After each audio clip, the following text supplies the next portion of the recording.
Right. Good morning, students. Good morning, madam. How are you, Nurul? Good morning. Good, madam. Hi. Are you celebrating Aurudu? No. No, madam. Okay, that's fine. Apinosha, good morning. Good morning, madam. How are you? I am fine, madam. Are you celebrating Aurudu? No, madam. No, okay, that's fine. But I think all others are celebrating Aurudu. So before Aurudu, they're taking leave and they are enjoying their celebrations. So because this is a kind of, for all companies, for all workplaces, they are giving holidays. I don't know what happened to other students. I already asked your coordinator to check, but we can continue the class because we are in a very strict timeline. We need to finish these classes on time. So we can ask them to refer the recording, but I really appreciate your presence because we should give the priority for education because once you get the qualification, you have more than enough freedom to enjoy your life. But until that, you have to do some dedications, you have to do certain things to get that qualification. So I really appreciate your presence. So I'm going to start the module. And before that, I want to tell you a small thing. Last week, I asked you to log into the second session around 1:15. So I also log into the session. I started the meeting, but there was a technical issue. So I had to wait until host give me the access, but I contacted the coordinator, but it did not happen. So I think from their side there was a technical issue. So I waited around 30 minutes, 1:15 to 1:45, and then I had to leave the meeting because there was no one to fix the issue, technical issue. So I really apologize. For that thing, I feel very bad with that situation. So, first of all, before I start the session, I want to say sorry for you all because of that incident. So let me share the screen. So because of that, today we can start with the new module, INT module. So from the beginning, I'll start because this is the first day for INT module. So this is a kind of a very theoretical module. So if I take object-oriented programming, object-oriented programming is a practical module where we discuss the basic fundamentals of object oriented programming, and then we see how these will apply in practical. So it's a practical subject. We do practical things, we coding, we check outputs, but to do that we need some theory parts. So we will discussing those theories in that module. But if I take this INT module, this is a kind of theoretical module. We will discuss theories and we will see how these things are working. But when you go to the practical world, we apply these things practically. To apply the practical things, you should understand the theories and all. So that is the behind theories and practicals. Not only in this subject, in everywhere we do same thing. So if we want to practically do something, we should have some amount of theoretical knowledge. So with these modules, with lessons, we will discussing those things. So let me share the screen first. Okay. Yes. Here we are going to start with day one. Yeah. Right.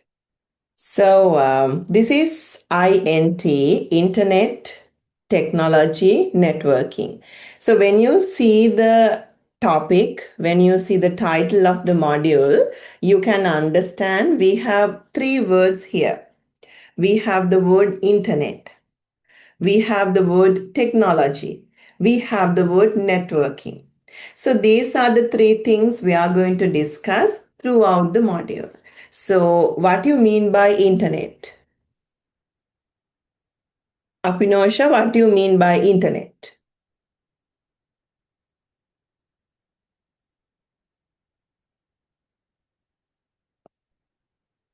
Nuru?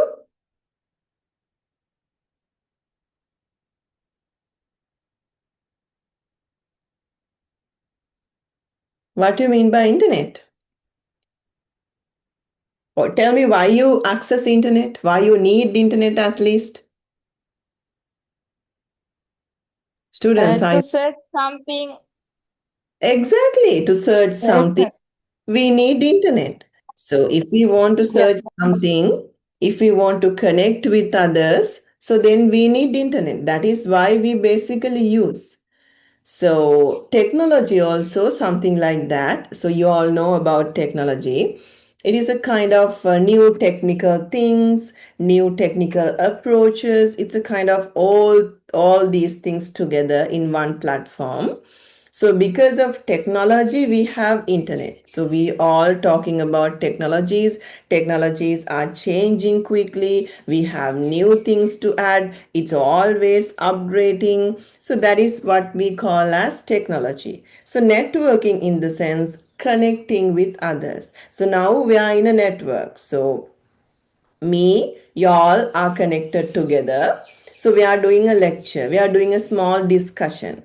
So like that, we have three components in this module. Throughout the module, we will be discussing how these three components are interconnected and how these things are working. We have nice topics to discuss under this module. So this is about me. I'm not going to explain the same thing again because with object oriented programming also I introduced myself. So I know you both were there for that session. So I'm not going to again introduce myself. So these are the things we are going to cover throughout the module. So first I'll take you through the basic introduction of internet, and then I'll discuss what is network, the advantages, the types of network. So we have more weight for that network part because in the curriculum they ask us to do more sessions on networking, cover more things about networking. So we will go deep into networking and we'll see what are the types, what are the topologies, what are the ways we can do networking.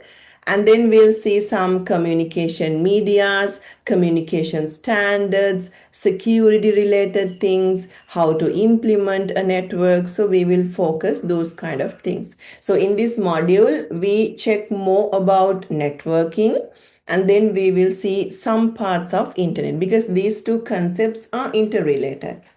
So internet also a network. So we don't have much thing to discuss about internet. So first I'll take something related to internet and I'll finish internet part with that module.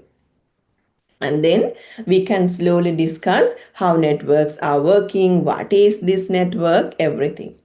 Right. So this is the lesson today I'm going to cover with you. So first, as I told you, I'll take you through the internet. So I'll introduce what is internet, and I'll give some examples for evaluation, and I'll show you how this internet is working, what are the main components. So I'll discuss all these things with you. So these are the topics we are going to cover.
So these are the lesson objectives from this lesson. These are the areas we are going to cover. So you all know about these objectives because you all are teachers. So these are the areas we touch in this lesson. For the module also we have some learning objectives. So these are the lesson objectives. From this lesson we are going to understand, we are going to learn these things. So the first thing, you should be able to define what is the internet. So as I explained earlier, you should be able to define internet. So I'm not asking you to remember these definition, technical words and all, but you should have the idea in your mind, what is this, right?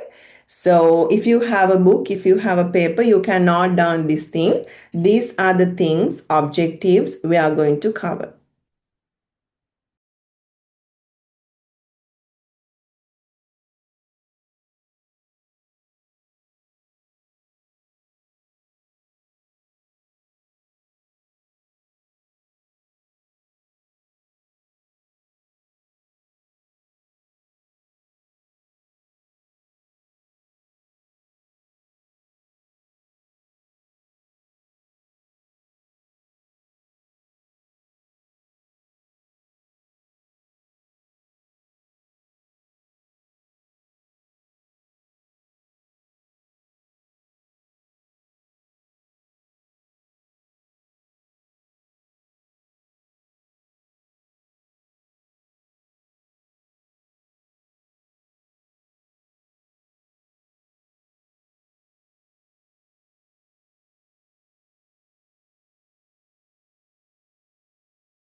Right.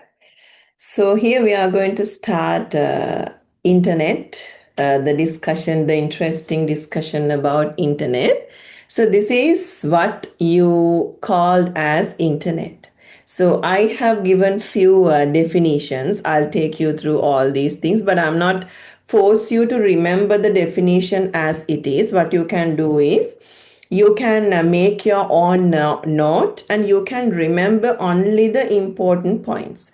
So that is how I do usually. I'm not reading these definitions. I'm not do katapadang these definition. So I always take the idea and put that into my own note. So that is how I build and improve my knowledge. So you also can do that. The internet is vast global network of interconnected computers and devices. So here you have few things to understand. Interconnected computers and devices. All these computers, devices are interconnected. So interconnected in the sense it connects these computers together. So let's say we have two computers. So these two computers need to share information, share files. So what we can do, we can take a cable and we can connect these two together. So then these two are connected, interconnected. Internally, we can share things. Internally, we can communicate. So here in network, we are not expect only two, we expect more than that. At least two should be there. So when we connect multiple devices together, we called it as interconnected network. It is a network. right?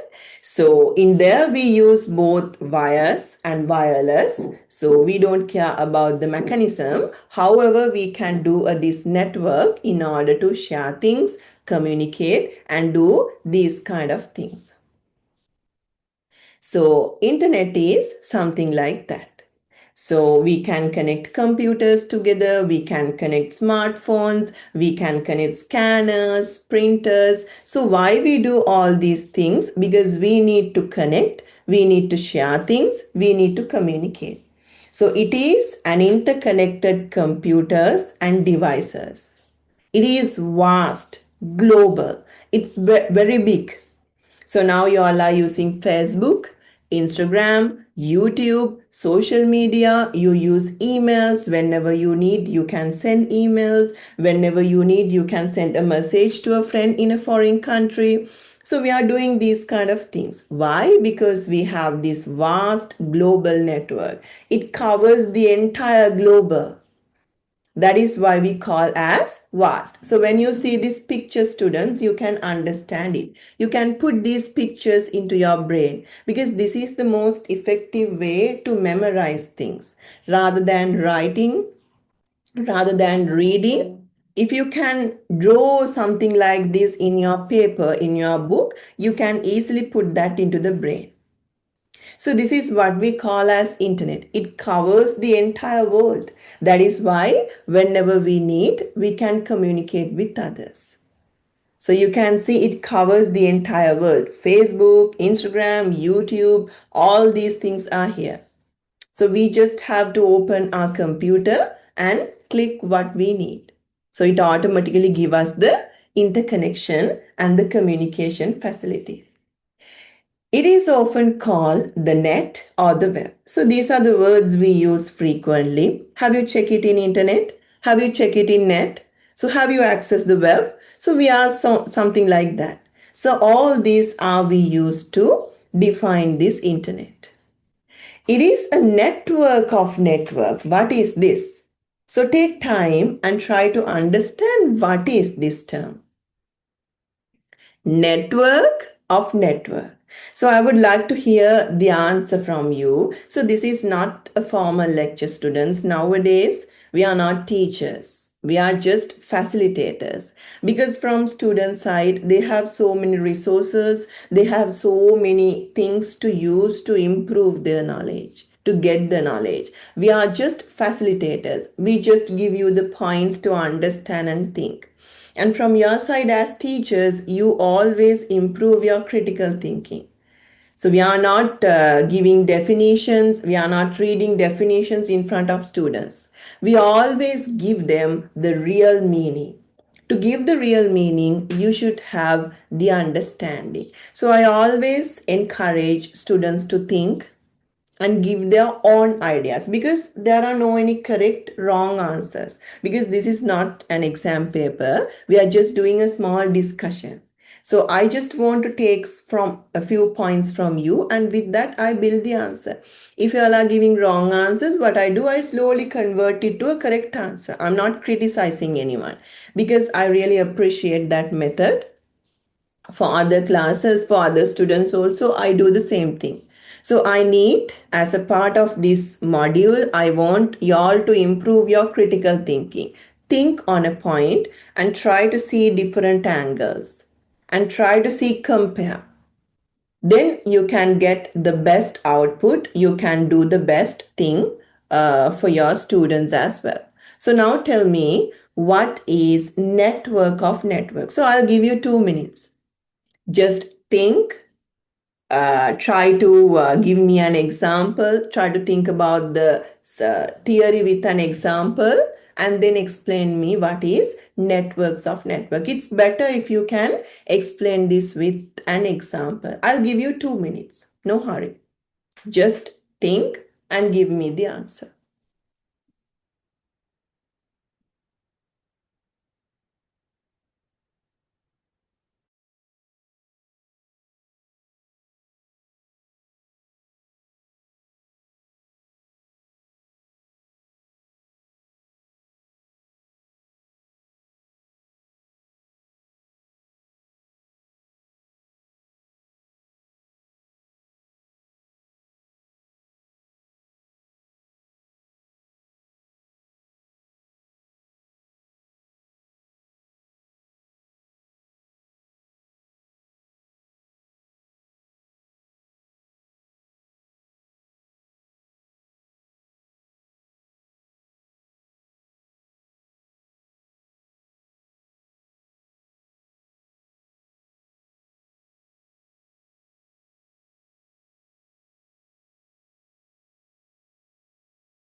Right. Ready?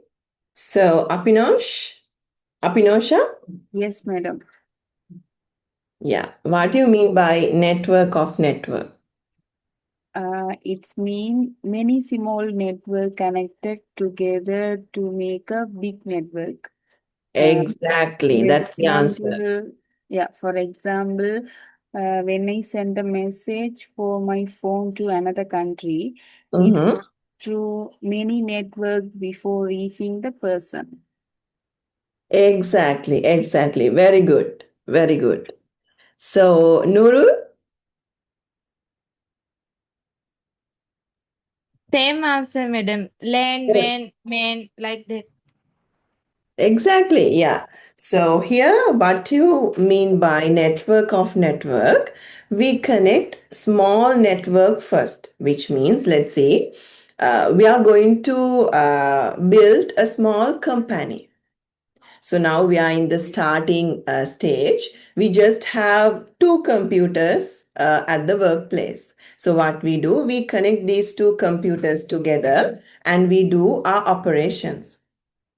So that also network because we connected more than one computers together. And then after few months, we are slowly growing that. So now we have like 100 to 500 members, clients. So we are going to improve, we are going to expand our network with 50 computers. So now we are slowly growing that network into a very large setup. So now we have 50 computers and we have several departments. So in the company, we have a technical department, we have production department, we have HR department, we have sales department. So like that, we have several departments. In each department, they have their own computers, they have their own network. So in sales department, they have 5 computers. So it's a small network. In production department, they have 10 computers. It's a small network. In HR, they have 5. It's a small one. But all together we connect as a one company. So we connected few small networks together and we built a huge network. So that is what we call as network of networks. So in Sri Lanka, personal wise, we have small networks. You connect to the network and your brother also connect to the same network. So it's a small network. And then you expand it to the village. So village people are connecting to a network. And then town, city, and then the entire country. So we get these small networks to build one single network and then we can expand into global, this country, other country. So like that we connect all these things together. So internet or network is a connection of small networks. So that is how it started. It started with a small network and it slowly came to this entire global concept. So that is how this network happens. So it linking millions of private, public, academic, and government networks together. Right? So now you can understand what you got these three definitions. So you can make your own note. So you can write your own examples. And then you can bring this knowledge in front of students. And at the same time, be familiar with AI tools, ChatGPT, DeepSeek, Gemini, Claude. So those things are there. Always be practice to ensure your knowledge with these tools. I'm not saying that you should depend on these things, but use these things. So as a part of these lectures, do these things. So I'm doing lectures for a private university. So it's fully online. So in that place, there are some students, they came from international schools, but I'm not a person came from international school. I came from government school and I went to government university. So I don't have that private experience. These students are very I know they have a good energy. They have good access to these different sources. While I'm doing the lecture, they're using their phones to search these things.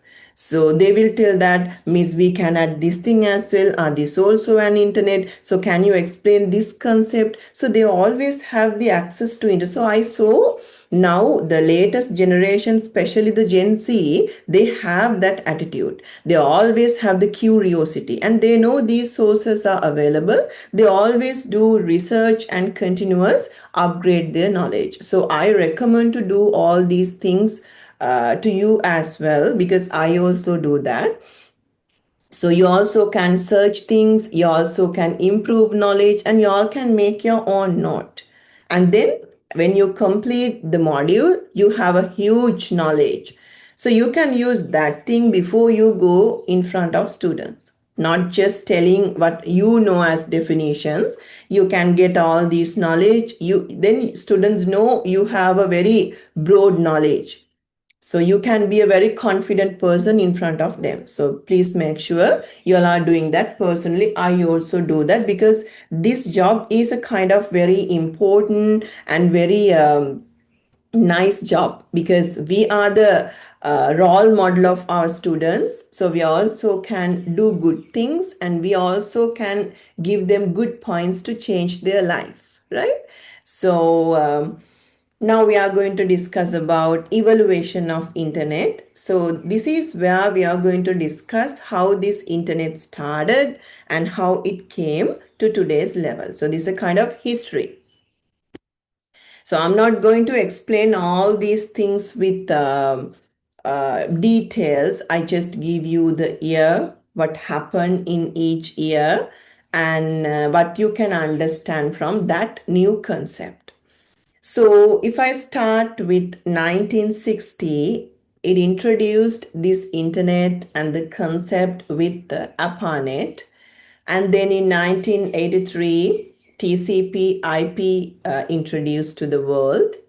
In 1989, World Wide Web, so today we called it as WWW, introduced. And in 1990 and after that, this commercialization, AI, all these things happened. So this is where it started. In 1960, the people who took the leading positions in this industry, they wanted to develop these interconnected components. They wanted to develop these connections. Because of that, they did so many trials. So as a result, they introduced something called ARPANET. So US government introduced, so they are doing so many projects, still they are doing so many projects, and they are the people who developing new innovations, new things to the world first, because they have the facilities, they have the technologies, and they have good scientists. So they are all leading the market, leading the industry still. So during the Cold War, you may know this word, අපි කියන්නේ සීතල යුද්ධය කියලා කියන්නේ. During that Cold War, so the government project introduced this ARPANET. So this is the first milestone. This is the first step they took to introduce this internet to the world. And then you can see a picture of that. So this is a kind of very huge setup, a huge platform to maintain the connection, to share files and communicate everything. We can't say that everything happened perfectly in this era, but they just tried everything. They just give us the meaning, definition, and at least they gave the try to introduce the today's technology. And then in 1983, TCP IP have introduced. So these are two different concepts where we use when we communicate with other computers. So if you check your computer, for your computer, it has its own IP address. IP address in the sense something like a home address. So we all have unique home address. So if you want to send something to me, you can use my home address. It's unique. Otherwise, others can get my parcels. To avoid that, every house has a unique address. So we have something like that for each and every computer. So they have its own IP address. It's like a set of numbers, unique set of numbers to uniquely recognize each and every device. So this concept introduced in 1983 just to communicate. So now you can understand they're slowly introducing new things. They're slowly introducing new concept to the computing world. So they introduce IP, TCP to this field. And then in 1989, WWW. So this is something we know, World Wide Web. So this is like a small container, students, where we put all websites, web pages, web blogs, web related things. So I hope you all know the difference between website and a software. So if it is a software, we can install it inside the computer. Some softwares need internet connection, but most of these softwares, they don't need internet connection because we can download and install as a single piece. But when you take World Wide Web, it is not a software. It is something you can access with a web browser. Tell me some web browsers you all are using, my students. Web browsers.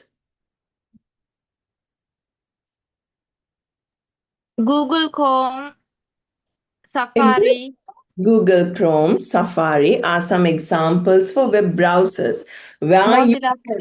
yes, where you can access internet. To access internet, to access World Wide Web, you should use a tool. That tool is World Wide Web. We use Google Chrome, Safari, Firefox. Those are the web browsers we use. It creates the bridge. You are in here, World Wide Web is here. So you want to create the bridge. How you create the bridge? Using these web browsers, right? But to use a web browser, you should have the internet connection.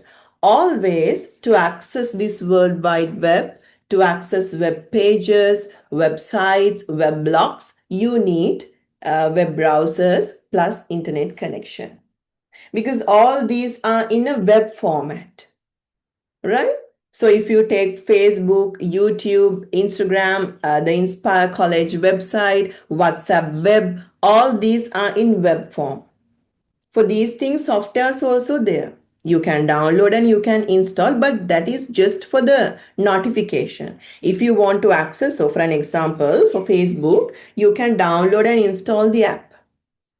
But when you double click on that, it will link to the web because these are developed as web pages, websites. So these are web content. To access web, to go check and web, you need internet connection. Who introduced this concept in 1989? Tim Berners-Lee. So this is the person who invented World Wide Web to the world. Right. And then after 1990s to present, commercialization, AI, emerging technology. Now we have face recognition and we have so many things, natural language processing, explainable AI. All these technologies are here with internet. So it's what happened in 1990 to present. So this is the hierarchy. So this not the hierarchy, this is the evaluation. So I'll give you 2 minutes. Take your paper, take your note and try to draw this hierarchy. So you can write it as per the way you want.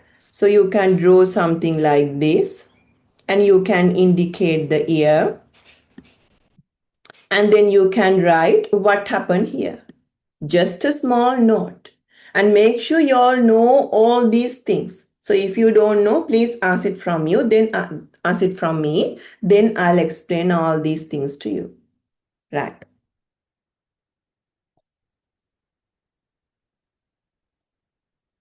I'll give you 2 minutes to quickly create a small mind map to understand this evaluation.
Any questions so far?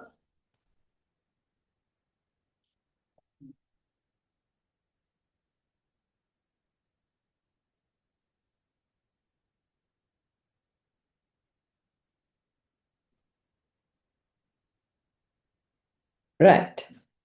So now, so far what we have discussed, students, first we have discussed what is internet. And then we have discussed the evaluation of internet. So now I'm going to explain how this internet is working. So this is a very interesting and very nice thing to understand how this internet is working. But before that, I want y'all to do a small activity. So I always do activities like this because I'm not a teacher, I'm not a lecturer who always explaining and teaching, talking in front of you. I always want you to give some time to think and come up with good ideas. With that, I'll improve knowledge because those days when I learn, my lecturers was like that at University of Moratuwa. They always gave us some case studies. They always gave us time to think. But now I practically use that in my this job. When someone asks me a question, I know how to convert it to a very nice answer. So please make sure you also doing that. So I take time and I try to give you the maximum with that. So now what I'm going to do is,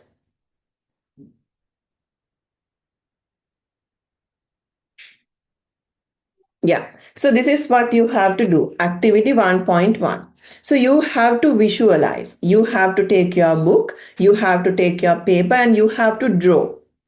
On a blank piece of paper, draw a simple picture that shows how you weaved a website. Your drawing must include five things: yourself on your computer, your router, your internet service provider, dialog, SLT, whatever the provider, and big cloud of internet. Right? So you have to connect all these things and you have to draw a small picture, just a picture. So here you are in front of a computer. From this side we have a cloud. From this side we have a internet service provider. From internet service provider, the internet service will come to your computer. I need like small arrows and draws, something like that. So you can take time, you can think, you can understand, and I need your answer. Please take a photo of your drawing and upload to the chat. So though I need all these things, right? So I'll give you 5 minutes. Now it's 10. So by 10:05, I need your answers.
Assalamualaikum.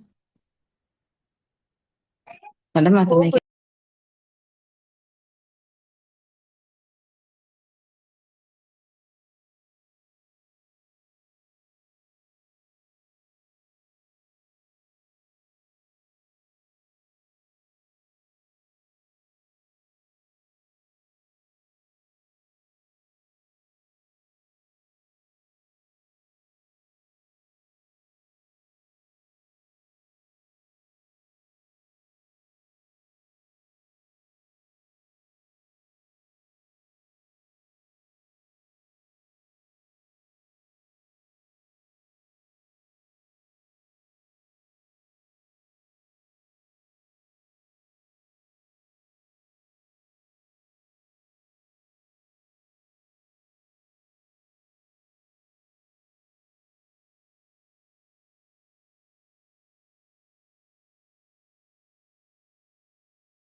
Right, so I'm checking your answers. Request from the cloud. Right, very good. Very good. I checked both of your answers. Answers are correct. Very good. So this is where we can see how we apply this concept into a practical thing. So always before you understand something, try to make a small diagram, try to make a small visualization, then you can easily understand the visual pictures, components and everything.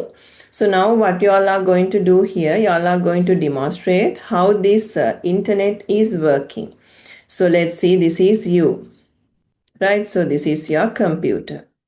So now you want to access, let me check. I think I already included the answer. Right. So this is you. This is your computer. Right. So now you want to access internet. So what you do, so if you first click on your web browser, so when it is open, you can check whether you connected to internet. So if it is not connected, you can click on the Wi-Fi or Ethernet and you can enable the internet connection. So how you get that? You get that from ISP. ISP is the internet service provider, right? So let's write it in a circle, right? So you get the internet connection from ISP, but directly not from ISP. Before that, we have a router, right?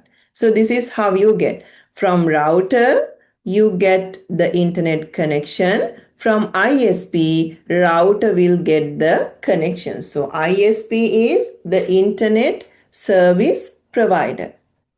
So it's like we have some companies, we have some groups, they are giving you this internet access like small packages and you have to pay for them. Dialog, SLT, those are the internet service providers. And how they get the internet service? From this big cloud. So this is the internet, they will get internet connection from here. So this is how it works. So you can't directly access the internet. First, you have to access the router. Router will access ISP. ISP will access this internet. So internet is a big cloud. It's like a concept. So it covers the entire world. So companies are there. They will take small part from that big cloud and they will give it to the customers with a payment. So when they give the package, they usually give a router, which means from that big lot, they will give a small amount to that router. They will allocate. Through that, you can get the internet connection. So this is your drawing. So you can add so many things. You can improve this thing. So this is like the basic picture y'all can include in your answer.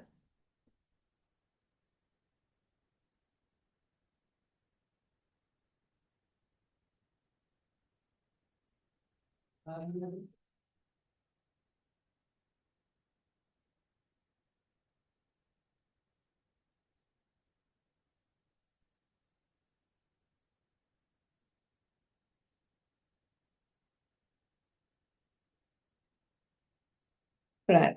So let me check whether I have included all these connection. So you request data. So if you request data, you usually request data from router or Google Chrome. Connection shows the arrows. Finding the address, yes, IP address, that's what happened inside everything else. So let me explain all these things now. Right, so here we have some additional things to focus rather than the pictures and the components. I don't know how we use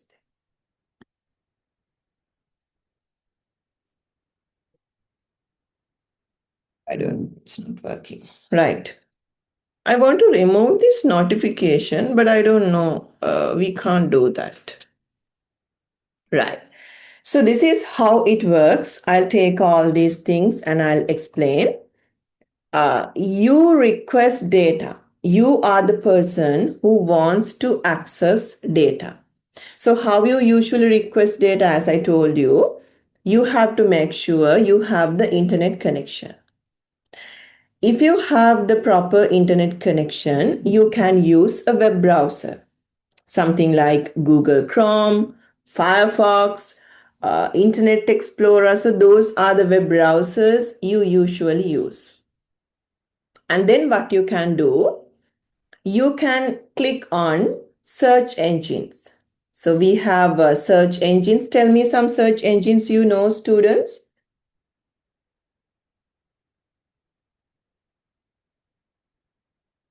Apinosha, what are the search engines you all are using? I'm not talking about web browsers. I'm talking about search engines.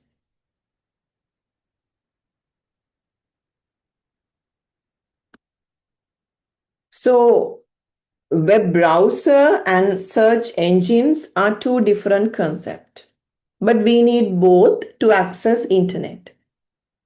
For an example, let's say you want to check a university college website. You want to check what are the Madam, courses. Yes, Google, Yahoo. exactly. So that is what we call as search engine. So let's say you want to search our university website. You want to see what are the courses available, what are the programs they are doing, the fees and all. So now you want to access the internet to that. You know that. How you do that? First you check the internet connection and now it's okay. And then you use your usual web browser. So Google Chrome, Firefox, whatever, your usual web browser. And then you have to access to Google or Yahoo because it's not so if you have that, not that doesn't mean that if you have a web browser you can't access the internet. With that you should have a search engine. So search engine is where you can type and search. Web browser gives you the facility to open a search engine. So in search engine, you type and you search. It's where we can search. Google, Yahoo, those are the search engine. Usually, when you download a web browser, they will give you their search engine. So if you're using Google Chrome, then they will give you Google search engine. So that, like that, you can use different search engine to search. So that is how you request. You search and you type and you search. You type something and you click on the search. That is how you search. We called it as browsing data. And then connection. To give you the output, to receive some set of suggestions, you should have an internet connection. If there's no internet connection, it can't connect with other sources, other computers, and it can't give you the output. So what it does, so you have to get a connection. As I told you, if you don't have an internet connection, you have to go to the dialogue, you have to go to the telecom, you have to ask an internet connection. So we call these people, groups, companies as internet service providers, ISPs. They are giving you connection. So you can get the connection. And then you can find the address, not you actually, your web browser search engine will find the address. So this person is searching for these details. So now I'm looking at the computers, other connected servers, and I'm check whether these things are available. If these things are available, they will back to your IP address. That is why you can see all the results. If they are not finding correct IP address based on your request, I can receive outputs. We don't know. We are not seeing that that's happening. We see once I request something, I can see the correct output. So that's because they are searching the IP address. According to IP address, they will list down all answers. Data is sent back. So you can see all things and you can display the answer. So this is the inside process happen inside this mechanism. So in your drawing, you can write these things here and there and you can complete the entire process. So then you know how these things are working. Please apply these things here and there in your drawing. Complete the diagram. And if you have any questions, please raise. I'll explain those things to you.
Right.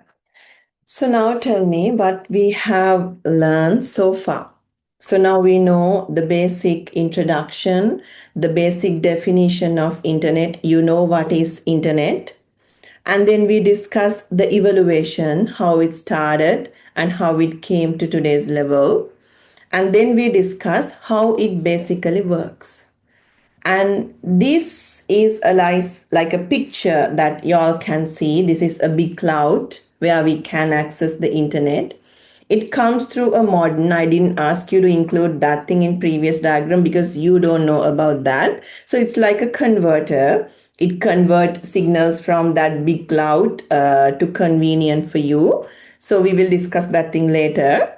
So then through router, you all can access internet through all these devices, printer, desktop, laptop, servers, all these things are there.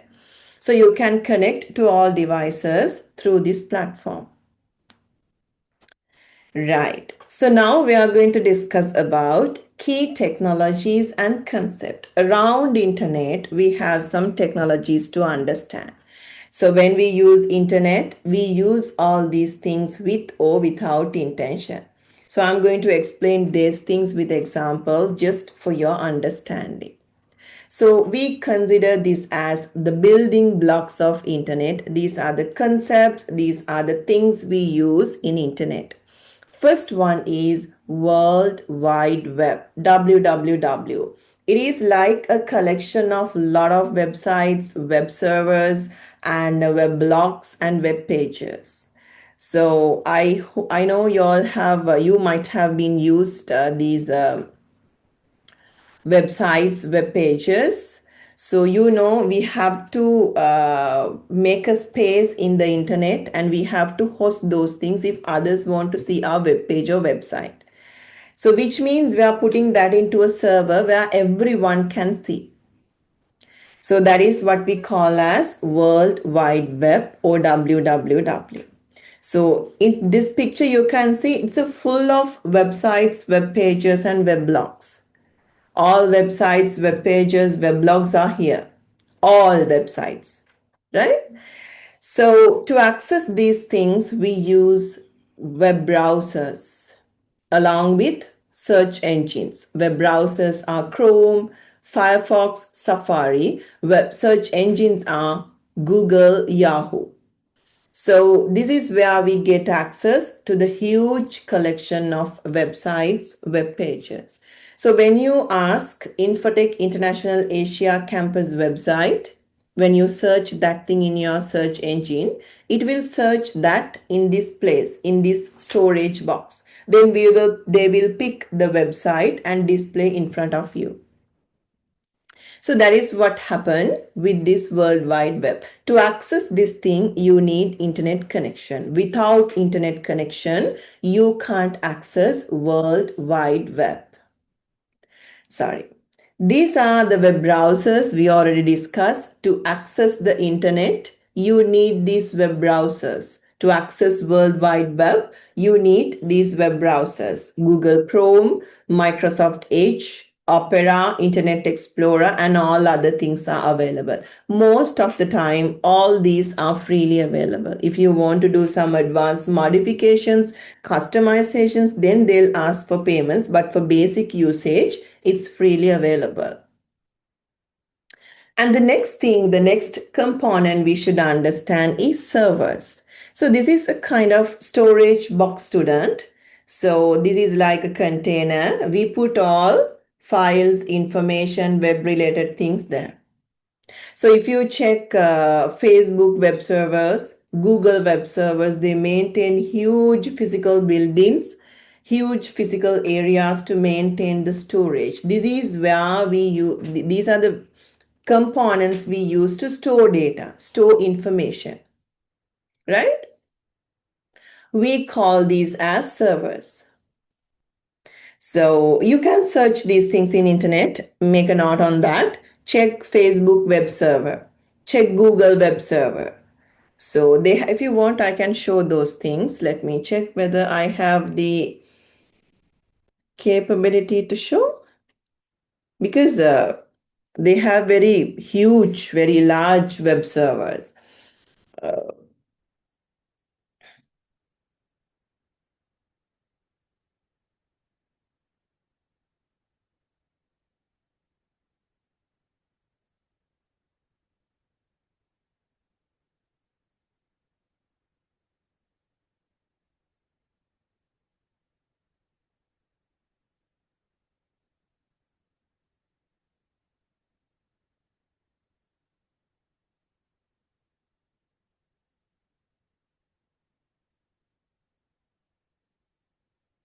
yeah, I can show you.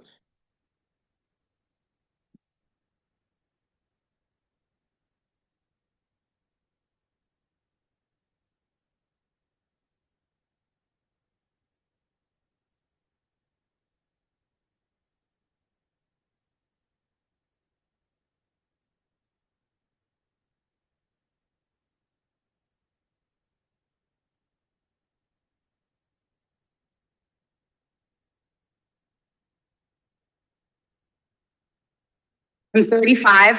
I trained my communication skills for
for 15 minutes a day. Now my boss asks me for advice. What happened? Yeah. Can someone confirm whether you can see my YouTube page? No, madam, can't see. What you can see? Students, what you can see?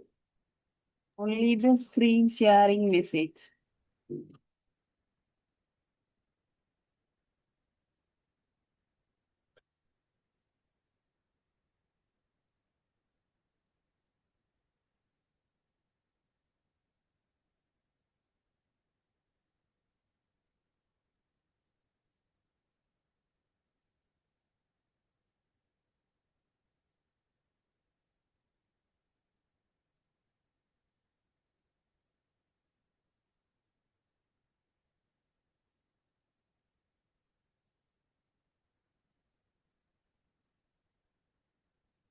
Now can you see? Still not? No, madam.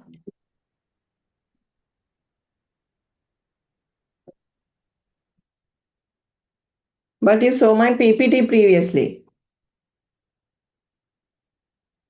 Students? Yeah, madam. That's all.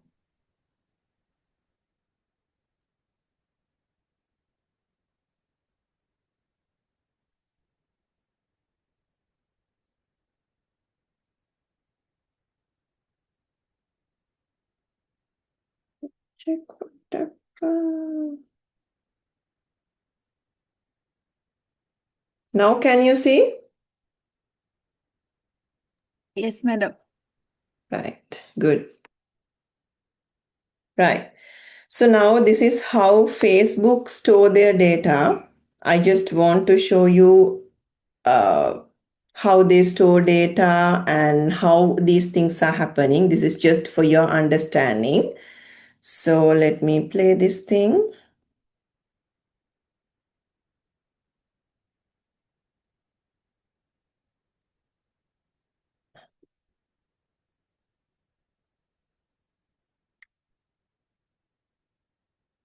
When you upload a baby picture to Facebook anyway? Well, it goes from your computer through a bunch of wires out of your city and travels at nearly the speed of light until it gets here. This is Facebook's first data center, located in Prineville, Oregon. To call it massive is an understatement. It's got buildings big enough to fit 4 football fields in. And all of it so that you can view that Throwback Thursday photo whenever you want. So Facebook has 6 data centers around the world, all but 2 of which are in the United States. This one was the first, and it's quite a sight. Many of the technologies inside were invented by Facebook. One example is air cooling. Oregon's nice and cool, and Facebook realized that it can take air from the outside, mix it with water and computer exhaust, and find a way to cool its computers without needing to use energy-sucking air conditioners. Why cold air? Well, computers can't run too hot, or they just don't work right. They also can't run too cool, or they have the same problem. Behind all those blinking lights, that's Facebook. So is this, and this, and this. How much of Facebook is stored here? Well, all of it. If Facebook's other 5 data centers were suddenly to stop working, you could still rewatch your old Ice Bucket Challenge video, and, Facebook hopes, you won't even be able to tell anything was wrong. By the way, there are exactly 10 people on staff who fix computers all day long. Facebook is experimenting with testing its app on a bunch of different phones, even old ones dating back as far as 2011. The last little nugget? A computer that can learn to paint. This is a computer program analyzing thousands of paintings and then using that information to paint one of its own. I started my new life here 6 years ago and now have a job I love. For life's biggest opportunities, there's only one. Right.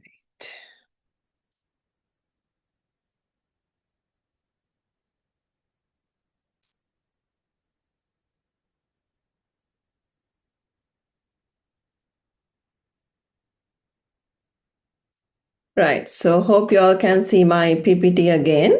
So as you saw that in the video, they maintain a huge servers, storage, boxes to store these data. So those we call as servers. In a server, we can store data. So we need to maintain some internet connection. We need to maintain some spaces. So we usually work with those things. So from where we can receive data in front of us. So that is we call as servers.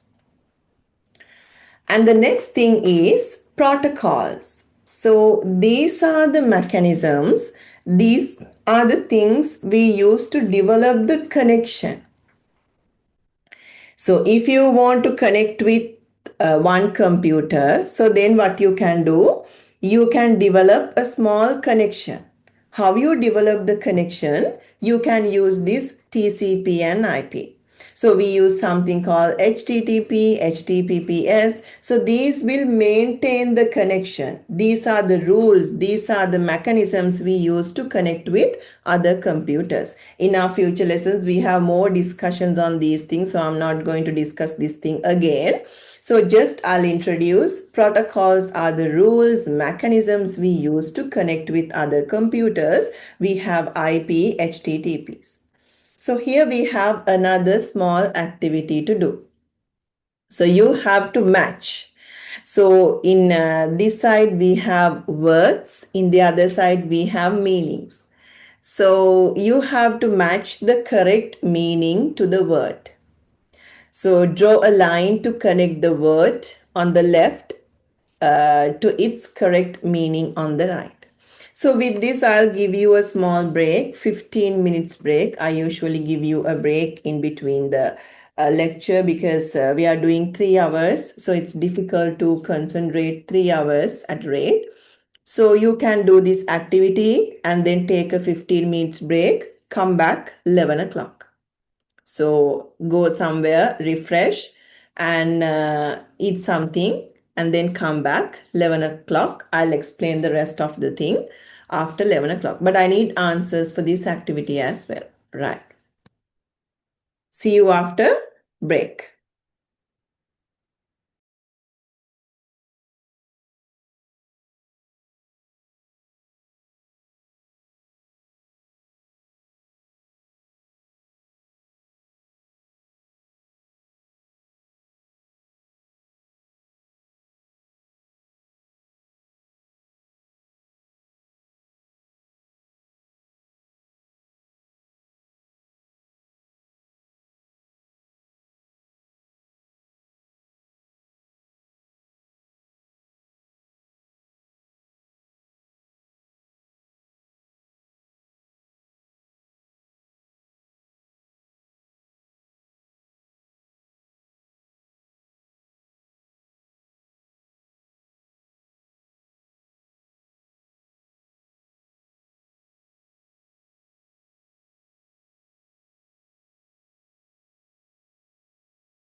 Hope you both are in the meeting.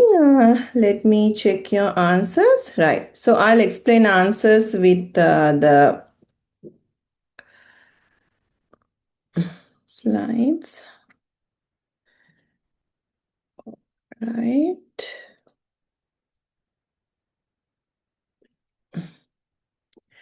Can someone confirm whether you can see my slide, students? Yes, madam. Right. So let me give you the answer. ISP, Internet Service Provider. First, go through all the words, all the meanings, and then we can match. The second word, server, we already discussed, where we store all these web pages, web files, web blogs. And then internet. So internet is the connection we need. Without internet, we can't access all these web related content. Protocols, these are like rules, regulations, pathways we use to connect with internet. These are the meanings, the rules for sending data, a global network, company that connects to you to the internet, a computer that stores website. Right. So now tell me, what's the meaning of ISP?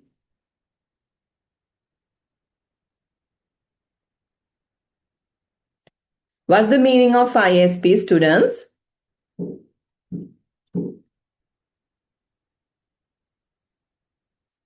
Nurul?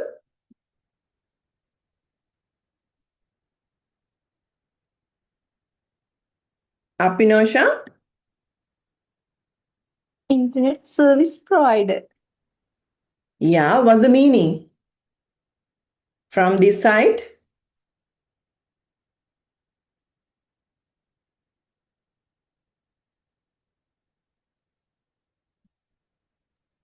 Madam, the computer that giving you access into the internet. Yes, company that connects you to the internet. It's a company always. Internet service provider is a company. Dialog, Telecom, all these are companies. They give the package, they give the internet facility, but we have to pay for them. So we can line draw here. Right. Server. So what do you mean by a server? So what is the correct answer?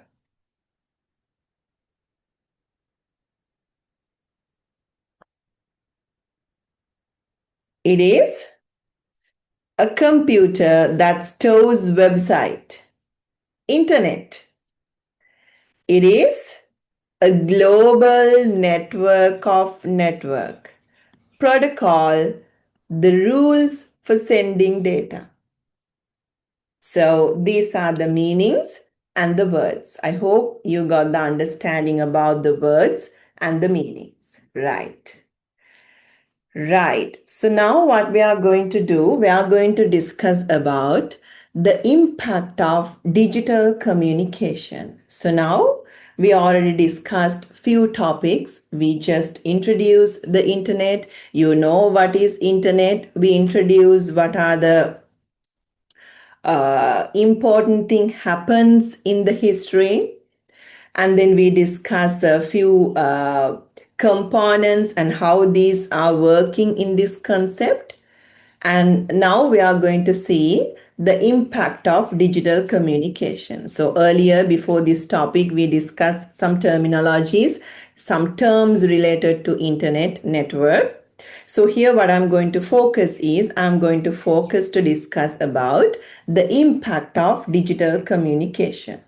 So when we discuss the impact, I thought I'll go with these few sections. First, I'll take you through e-commerce, entertainment, and challenges. So these are the basic things I want to discuss with you. So these are the very common things that we all can see internet is using today. So when it comes to e-commerce, we use online platforms like Amazon, eBay, because these are the places we can use internet widely. So now let's take commerce. Forget about the word E and let's take commerce. So in commerce, what we do basically, students, we do buy and selling. So those days, if we want to do this buy and selling, what we did, we had to physically build a shop and there we had to store all these items. Customers had to go there and do the work. If they want to do some publications, sorry, if you want to do some publicities, commercializations, what they do usually, they hang posters everywhere. So that is what they did physically. But nowadays, what we can do, no need to maintain a physical store. At least no need to maintain physical items. What you can do, you can just create a website or Facebook page. Through that, you can take pictures from some other websites and you can do the selling process. When a customer asks to buy that thing, you can place an order to the original website, and through that, you can set the delivery place to that customer. So, no need to maintain any physical places, no need to maintain any physical processes. You can do marketing, you can do publicity using this platform. So that is the very interesting thing we have in this e-commerce. Now we electronically do everything because we have the network. We can easily connect with customers. We can easily connect with clients. So this is already interconnected. We have all features together to do these connections and all. So we do e-commerce because everything is easy with this e-commerce. And then the second one, entertainment. So now we can do all these things to entertain with the help of internet. We can listen, we can shopping, we can do video games, augmented reality is here, virtual reality is here, a lot of things are here. You just need proper internet connection to access all these things. But with this, we have some challenges. I'll discuss those challenges later. So this is why we do this internet, why we use this internet. First one, instant global communication. Instantly, you can access to global. Whenever you need, wherever you are, you can just use your smartphone, you can just use your devices to access the internet. You can use email, social media, messages, everything very quick, and you can get instant replies. We call it as instant global communication. Then easy information access. Quickly and easily you can access information. So nowadays, everything here, it's like fingertip distance. So whenever you need, you can quickly search and learn things. So while you're traveling, while you're cooking, while you're enjoying, you can just search things. So nowadays, this is very close to us because of internet. Convenient learning. So this is also very convenient. With COVID-19, we started this online learning first. So at that time, I was working for University of Colombo. So at that time, we tried this thing first. So, we didn't know how to use these LMSs, Zoom. So we didn't know those kind of things. But later we understood how we can easily and conveniently communicate with students with this platform. So now we can conduct exams and we can run full online programs with this platform. For students also, it's very convenient. Whenever you need, you can see the recordings again and again. So this is very practical and this is very convenient. For lecturers also, your organization can hire qualified lecturers from from all over the world, because there's no any physical arrangement here.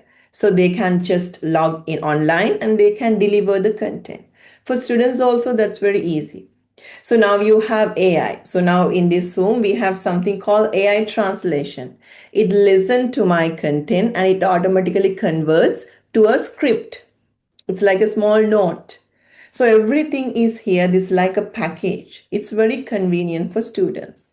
So these are the good impacts of digital communication. So when we talk about the challenges and future, yes, we have some challenges. So I can't say that we don't have challenges and this is just like easy and very convenient. No, it's not like that. We have some challenges. So we have to face challenges, we have to understand those things, and we have to think about future as well. So when you access AI, when you expose to internet, you should make sure you all are protecting your data. You take all your effort, you take all your hard work to protect your personal data. When you share things in Facebook, when you share things in Instagram, you should have the capability to protect all these things. So that challenge is here. So that is why we always ask our students to protect their information, use passwords, log into only original websites. So we always motivate students to do that. So we have those challenges and some future innovations also here. So future will be like fully AI and some AI related advancements also coming, like emerging technologies, explainable AI related things. So voice recognition, still these things are there, but this will improve to another level in future. So that is the technological future we will receive in future. Y'all have another activity to do. So I have included so many activities because I want your engagement throughout the lecture. So this is what y'all have to do. Activity 1.3. My internet use list. Make a quick list on your paper or on your book. List 3 ways you used the internet yesterday. If you have not you haven't used it yesterday, you can take a previous day and you can write the answer. For one of those ways, write down what type of server you were probably connecting. So to get that internet access, what you connected. So if you all have used Facebook, you connected to Facebook server. If you all have searched something in Google, you have connected to Google server. If you all have searched something in YouTube, you have connected to YouTube. And I gave you a few examples. So yesterday I watched a music video on YouTube. So I connected to YouTube server. Yesterday I sent a message on WhatsApp. Watched for something on Google. So then you have to write what is the server you accessed. So there are no right, wrong answers. You can share your own experience. I'll give you like another 5 minutes. This is a very quick activity.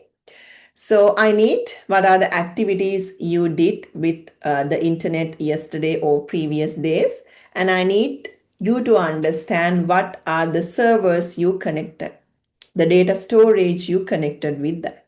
So at least I need 5 answers from you, 5 points. So I'll ask you both to share answers after the activity. Right. So quickly do this.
So I can see only one answer. Yeah. So let me check the Apino Shah. Watched a video on YouTube. Yes, it YouTube server. Sent a message on WhatsApp server. Searched information on Google server. Watched a movie on Netflix server. Checked social media, Facebook. Yeah. Meta server, exactly. Very good. So this is where you can understand where these all informations are there. So Nurul also sent me an answer. Let me check. Looked up a location on Google Map. Very good. Google Map server, exactly. Download a PDF for a university assignment. University web server, very good. Played online game server, exactly. Very good answers. So for each and everything, they have their own web server. So for your university also, they have their own storage system. So in there, they store everything. So for each and every place, they have on their server. They store all these data, all these things in their file base, database, information base. They will store all these things there. So when you refer these things, when you access these things, you could be able to understand all these things, and you should have the background knowledge how these things are working. So this is the end of the first lesson. So I'll start the next lesson as well because we have more time. So this is what we have covered as the first lesson of our lecture series. So today we started Internet Network Technology. We discuss what is internet. It is a global network where we connect all together to share information and communication. We discuss the evaluation of network. It started in 1960 with ARPANET. In 1983, TCP/IP has introduced. In 1989, World Wide Web, Tim Berners-Lee introduced. And in 1990 and today, commercialization, AI, all these things happen. So you should understand what are the key components in a network. First of all, you have to request data. To request data, you should have an internet connection. It should provide by an internet service provider. You have to pay and you have to get the internet from there. And to access internet, you should use a web browser and search engine. And then you will search things accordingly. It will search those things in a server. If you're searching something related to YouTube, they will search in YouTube server. If you're searching something related to Facebook, they will search that thing in Facebook server. So like that, they will develop the connection and list down everything in front of you. So we discussed about World Wide Web, where we store all web-related content. To access this, we use web browsers and search engine. This is where we store data, information, and files. We call those as servers. And these are like protocols, pathways we use to communicate, develop the communicate. And we discuss about the impact, how it works for e-commerce, entertainment, and we discuss some challenges and future innovations as well. So that's the content for the first lesson. So before I forget, I'll share the PowerPoint presentation with you. Give me a minute. At the same time, I'll share the attendance sheet as well. Yeah.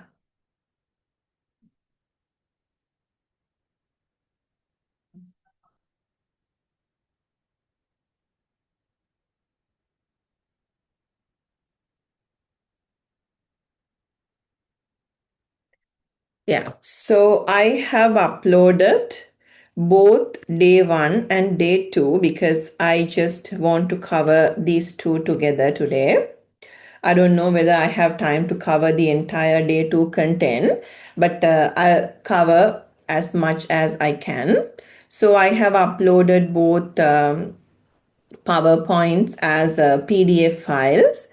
Give me a minute. I'll share the attendance sheet as well. Otherwise, I'll forget that.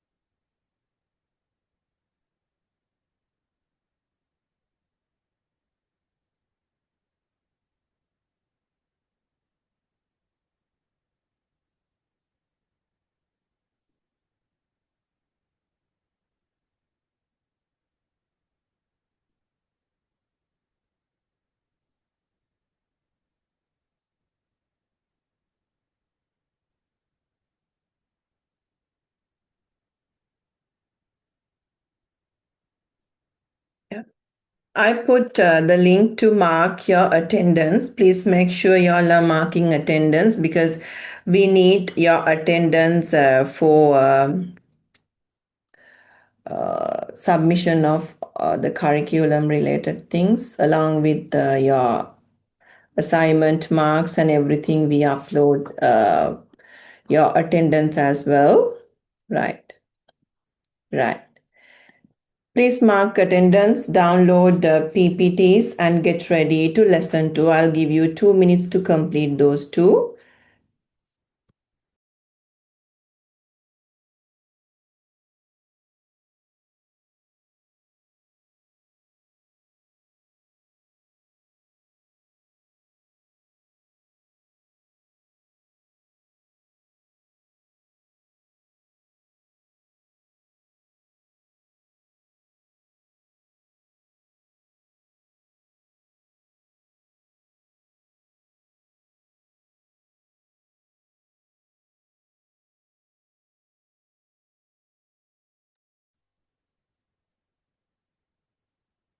So when the school starts, you're in holidays?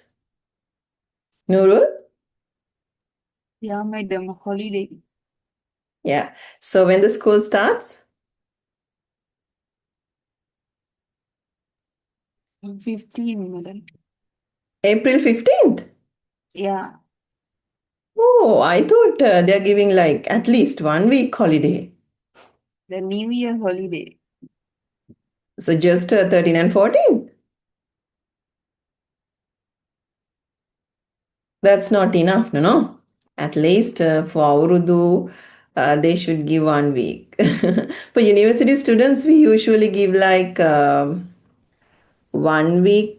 Yes, 2 weeks. We are giving 2 weeks because some are there. They are in hostels, so they want to go and they want to celebrate Urdu. So not only for Tamil and Sinhala students, for all students we are giving that. So how about Nurul?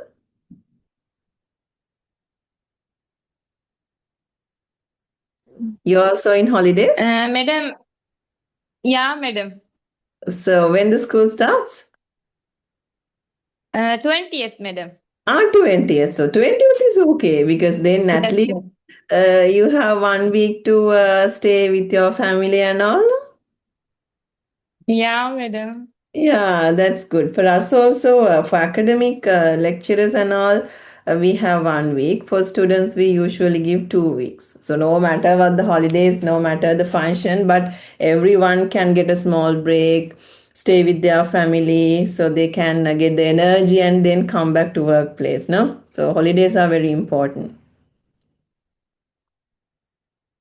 Right. So I hope you have marked the attendance and come back to the lecture mode. So I'm going to start lesson 2. So this is so I thought to do these modules very slowly because we don't have very deep content to go and check. So some of you all have done this concept previously with previous diplomas, certificate courses and school modules. So what I do is I go deep in this concept and I just share some additional information. At the same time, we will take some new topics and we will see those things as well. So for OOP module, we are doing like completely new thing. For that, we have practicals, we are doing codes, we are checking outputs. So we do those kind of things. So this is what we are going to do for lesson 2. So this is where we introduce networks. So in the previous topic, we basically focus the internet part. We think what is internet, we know what is internet. So now we are slowly coming to the network side. So let's see what we are going to discuss in this lesson. So we basically discuss the introduction to network, what is network, what are the main components, and then we will see these network types. So those are the things basically I'm going to cover with you today. So first of all, we should understand what is a network. So you already gave me the answer for the previous lesson. It is like connecting devices together to share things and to communicate. That is the main purpose of developing a network. So in this picture, you can see we have few peoples and they all are connected. So y'all are friends. So now we know each other a little bit because time to time I ask some questions. Sometimes I ask personal questions and we get to know each other. So then I can make some decisions based on that. So that also a small network. So when it comes to education also, we do this network with our students. So I know y'all as teachers, you're always asking students. So y'all do that more than us because you are teachers and you all have students, so you always ask their personal details, their parents details, because those things you need to get some decisions. So that also a network. So in technically what we do here, we connect few computers, technically it is more than two, to share information and to communicate with others. So if in your school there are computers, you can connect these computers together. To do the connection, you can use either wired or wireless, no matter what the medium you all are using, but we are connecting all these things together in order to share information and communicate.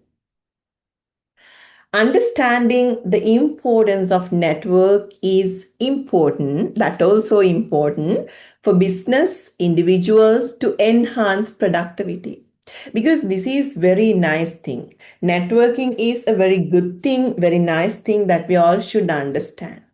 So in this module we technically see all these things.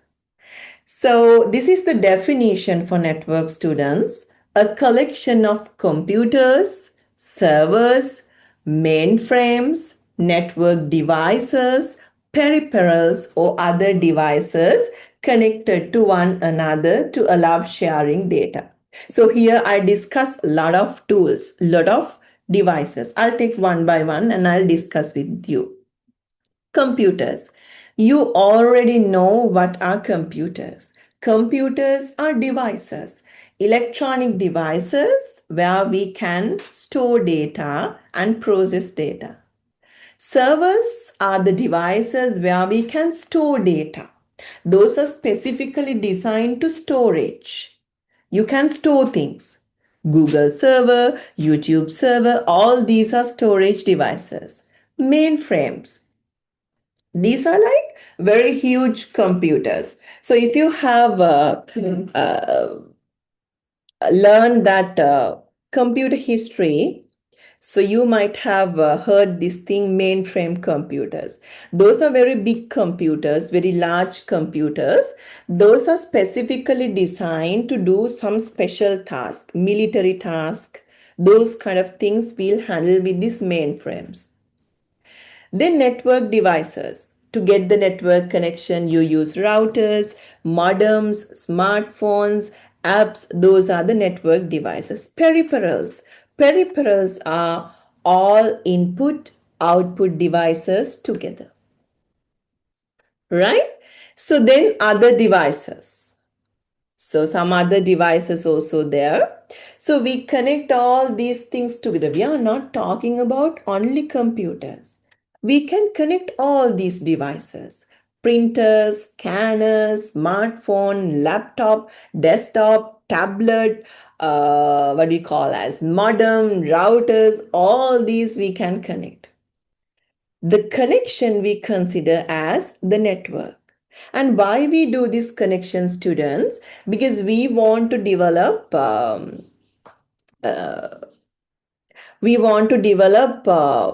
connection and sharing. So we want to share files, we want to communicate with others. That's the main purpose. To do that thing, we create some networks. And let's understand this with a practical example. When we do a conversation, so let's take this conversation. So I need a language. So we use Sinhala English to communicate because we are last Sinhala people. We all know English. It is an international language. So we use this language to communicate with others. That's the language. And then you take turns speaking. So time to time we speak. So I explain, you answer, I ask questions, you give answers. So time to time we take the turn and we speak. And you confirm the other person understood. So I always ask whether you understood, you got. I ask some questions to check whether you got the theories. So we do these kind of things in our general conversations. We apply same thing into the technical world. In this technical world, what we do? We use some languages. So we are not using English in the technical world because computers can't understand English. With object-oriented, we understood it can understand only zeros and ones, binaries. So in networking, what we do, we are using protocols. These are the common language we use to communicate with all this network. And then we share data. We are not speaking, but we share data. And we make sure that receiver receive data. So we have that kind of mechanism when it comes to these network conversations. The main purpose of this networking is communication and sharing. I already explained that thing with some examples. We want to share files. We want to send files to printer to take printouts. We want to send files to scanner to convert our hard copies to soft copies. And we want to send emails. I want to communicate with you. I want to inform something with you. So I use email. If I know your email addresses, I can communicate with you. Run collaborative applications like this. Zoom is a collaborative application. Students join from everywhere and they connect to the network. They connect to the platform. So we do collaborate things like this. Yeah. So those are the things I need to take you through before the next phase. Introduction to computer network. What is network? And the key purpose. I'll give you 2 minutes to quickly go through these 3 slides. I already gave you the PDF and make your own note. What is computer network? Why we do that? How we do that? And what is the purpose? Right, so I need answers for this thing. What is network? Why we do networking? And how we do networking. So you can get the answer for the first question from here, what is network? And from here you can get the answer for how we do networking. We should use a language and we should do these things. And this is the main purpose of doing network. Why we are doing network? To do communication and sharing. Make your own note and get ready. Then we can jump into the next important discussion. First, clarify all your doubts related to the first part, and then we can go to the next part. Right. I'll give you 2 minutes, just 2, to make your own note.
Right. So hope you all have finished this thing.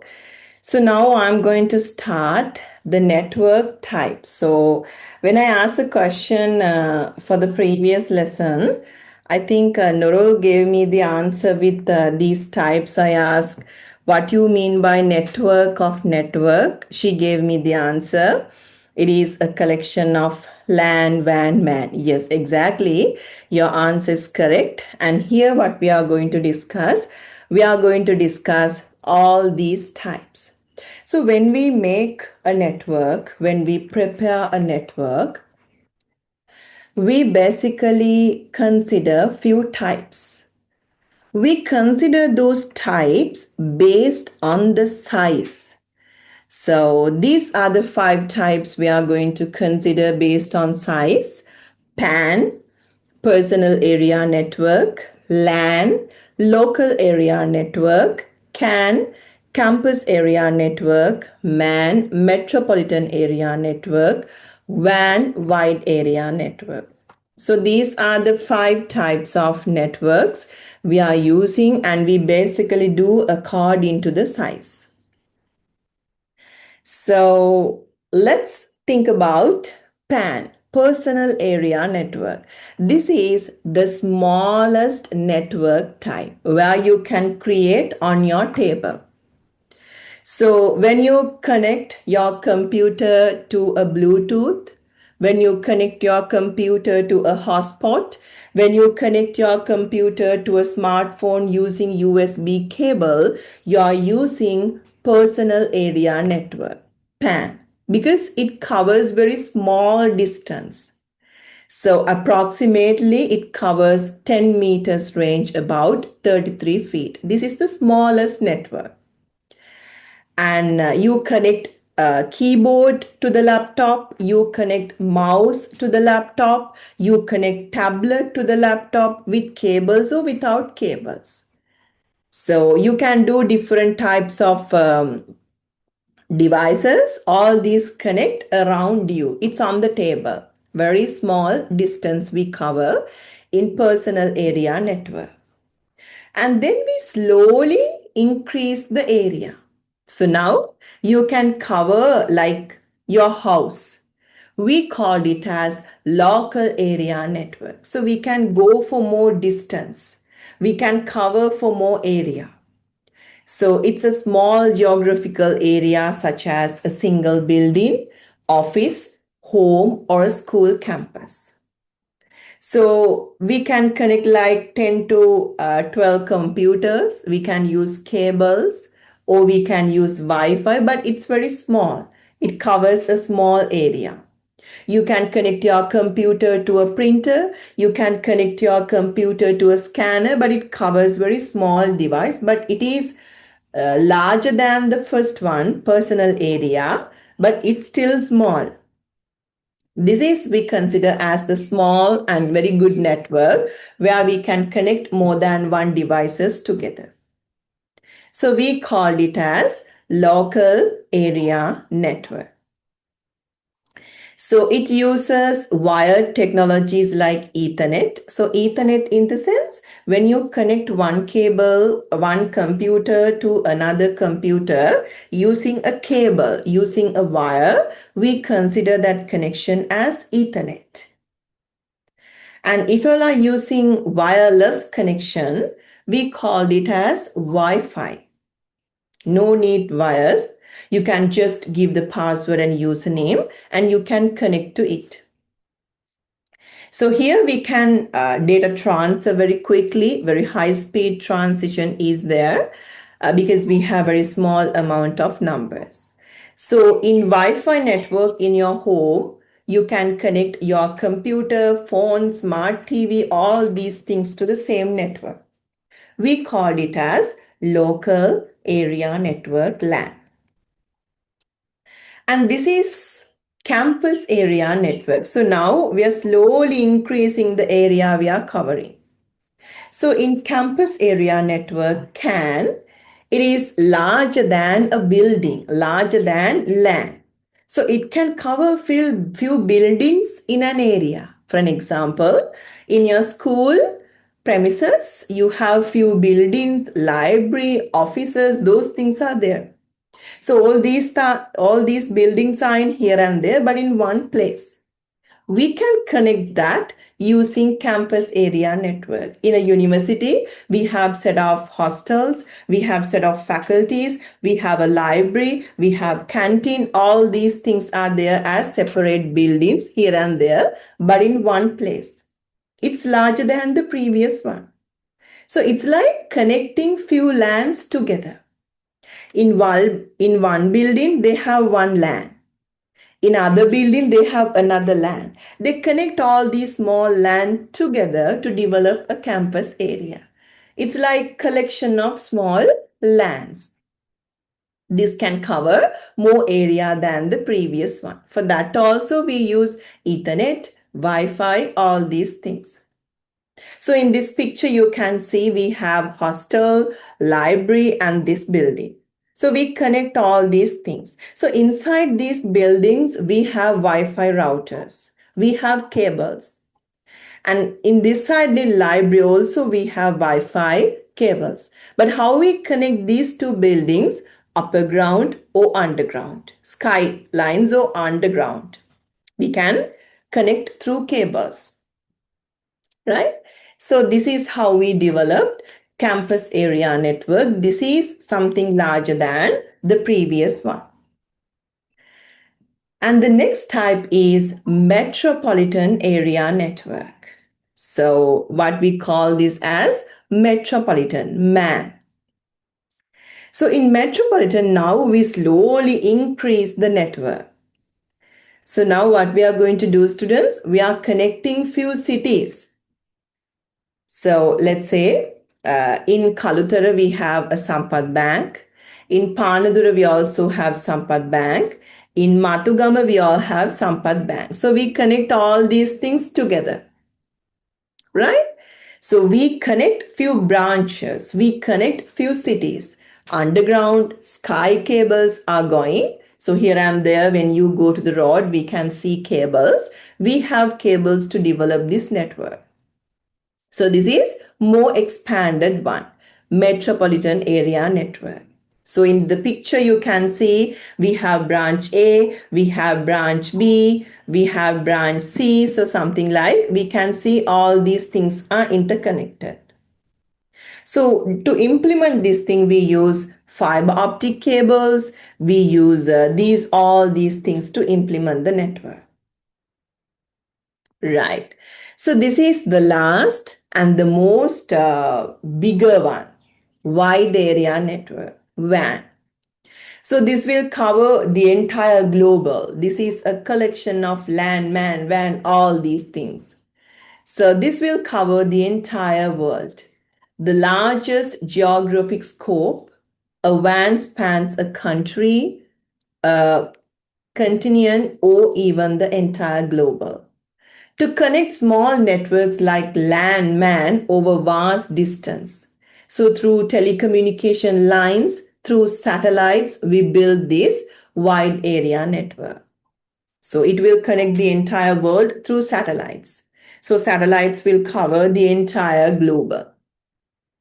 Finally, we consider this as the internet. So in internet, we do this wide area network. We connect all these things together. So that's about the 5 types of networks: PAN, LAN, CAN, MAN, WAN. PAN is the smallest one. We can create it on the top of the table. It covers very small distance. LAN is something larger than PAN. It can cover your house, school, like one building. In CAN, we cover few buildings in the same premises. In MAN, we cover few cities. And then WAN, we cover entire country, entire world. So we create these types based on the area it covers. Right. So now this is the third part of our lesson. So this is what we are going to discuss as networking components. For networking components, students, we have a separate lesson. So what I do is before I jump into that lesson, I quickly go through the components here. So in there also, I'll take all these things with more details. So when we discuss about the components of a network, we can take basically 3 categories: end devices, intermediary devices, and network media. We group components to 3 groups, 3 categories. If we take all networking components together, we can put these things to end devices or intermediary or network media. So end devices are the components we see and use every day. These are the devices end users use. We receive the output, we request things with these end devices. Intermediary devices are the devices where in intermediary to give you the connection. Network media is the huge component where we have outside to give you the internet access. Right? So let me check. These are the end devices. I have listed few examples: computers, laptops, smartphone, servers. So these are the examples. And this is the media where you can connect through wires. Media is where we send this data through a wired medium or wireless medium. You can share the content. So if I take the wired medium, we do Ethernet, fiber optic cable. Those are some popular cables. Those are type of wires. If it is wireless, we do Wi-Fi, Bluetooth. Without wires, we build the communication. And these are, students, some intermediate devices where we can see as intermediary level. To get the internet connection, to develop a network, you need these intermediary devices. Switches, where connect devices on the same local network. Routers, connect different networks together. Wireless access point, allow wireless devices to connect. So these are some intermediate devices.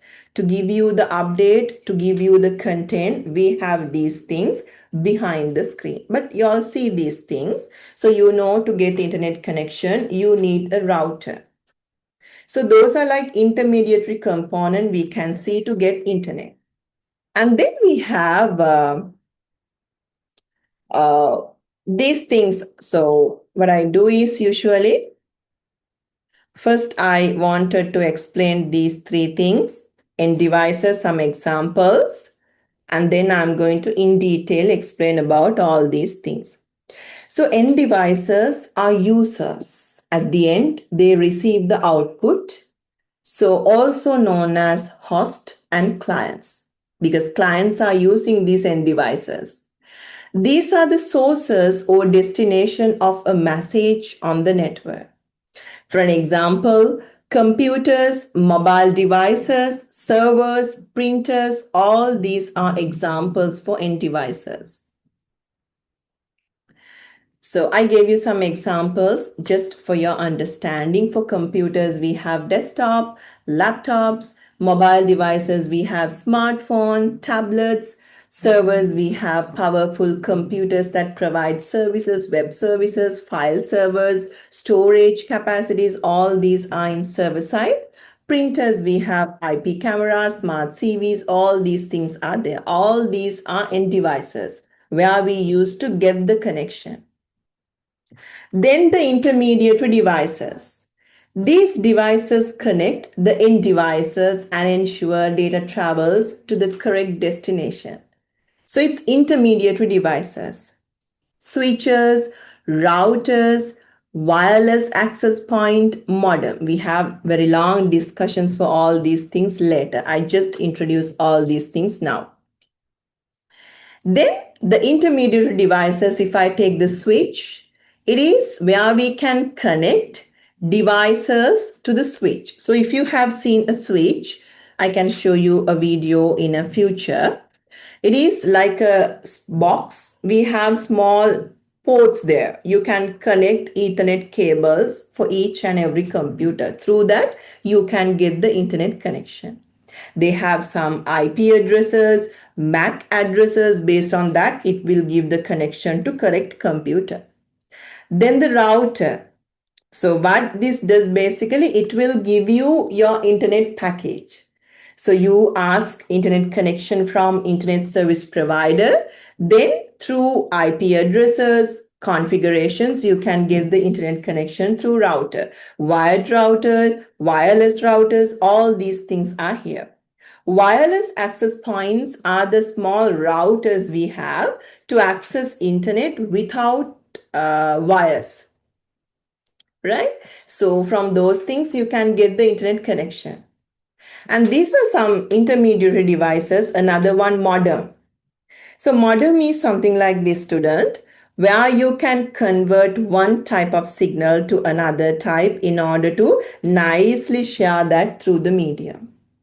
From the receiver side also, it can convert to nicely give it to the receiver. For an example, I'm using a phone call.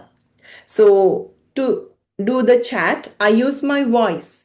But is it going same as in the wire? No, it's not going same as in the wire. It convert to a digital signal. My voice convert to a digital signal. That conversion will happen through a modem. And then you are the receiver. Can you hear some digital signals? No, you can hear my voice. So again, it convert from wire to a original voice. So that we'll do in modem. So we called it as modulation and demodulation. In future subject, I'll discuss this thing more. This is just the introduction. So the main job of this modem is converting analog signal to digital, digital signal to analog. Right. So this is the pathway. Basically, we have two main types, wired and wireless. If it is wires, we use cables. We use wires. We have basically twisted pair cable, fiber optic cable, coaxial cable. Those kind of cables are there, types of cable. But now everyone using fiber optic cables because that can send very strong, very good lengthy data from one side to another. Wireless media, in the sense, without wires, we are doing the communication. No wires. We just use the radio waves to give the connection. So all these things together, we consider as a network. All these things together, we consider as a connection. We need a modem, we need a router, we need switch, we need wireless access points and end devices. So these things we consider as internet. So we use internet in order to do all these things. Before I finish the lesson, I need y'all to do this activity. I'll give you just 2 minutes to finish this activity and I'll explain the example and I finish it off. So here you have list of devices. What you need to do, you need to put these devices to this category, whether it is end device, intermediary device or network media. If I take laptop, it is an end device. Like that, I'll give you 2 minutes to just think about the answer. Then I'll share the answer with you.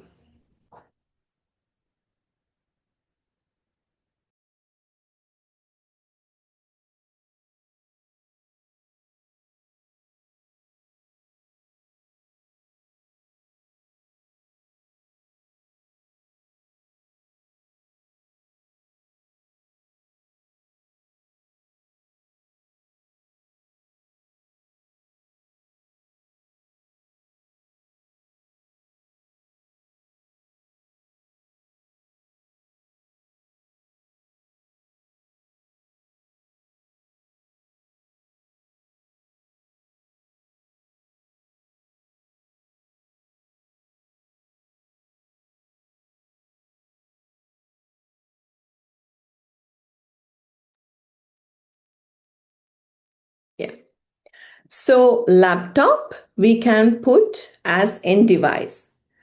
Ethernet cable, it is where we send data. Cable, it is a network medium. Router, it is an intermediary device. Smartphone is end device. Web server where we store data, it is also end device. Wi-Fi signal is network media. Switch is intermediary device. Fiber optic cable, network media. Wireless access point, intermediate device. Network printer, end device. So please check these things again and make sure you all know the category. And this is the importance of computer networks, as we all discuss. Why we need computer networks? Because we want to share information. We want to share some files. We want to share some information. We want to share some data. That is why we use networks. And we want to enhance the communication. We want to collaboratively work. We want to discuss with others. We want to share our opinion with others. We want to send messages. We want to get advices. We want to see what others are doing. To develop that communication, we use internet. And to proper data management. If we have internet, if we have a proper network, we can store data in a centralized place. No need to worry about where is your data. You know, all these things are here in one particular place. No need to maintain cupboards. No need to maintain files. No need to maintain manual system. You can store everything in a one centralized place. So we can nicely manage, we can nicely access, and we can do all these things with the help of network and internet. So we have few more slides to do. I'm not going to stress you with these slides because I almost took like 10 minutes more than the given hours. So we have few things to discuss. So what I do is I'll start the next session after the new year with this slide, and I'll continue at what point we end, right? So do you have anything to clarify, students, regarding lesson 1 and lesson 2?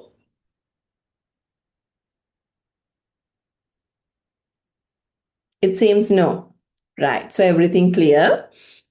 So with this, I'm going to stop the first day lecture of Internet Network Technology. So we will meet tomorrow as usual to do the object-oriented programming. So then we can get the New Year break. So New Year week, you'll have a holiday. And then after that, we will meet again to discuss our usual discussions. So see you all tomorrow. Enjoy your holiday and come back to the tomorrow's lesson. So then we can discuss about object-oriented programming. With this, I'm going to stop the today's discussion. Thank you for coming and have a nice day. Goodbye. Thank you, madam. Thank you, madam.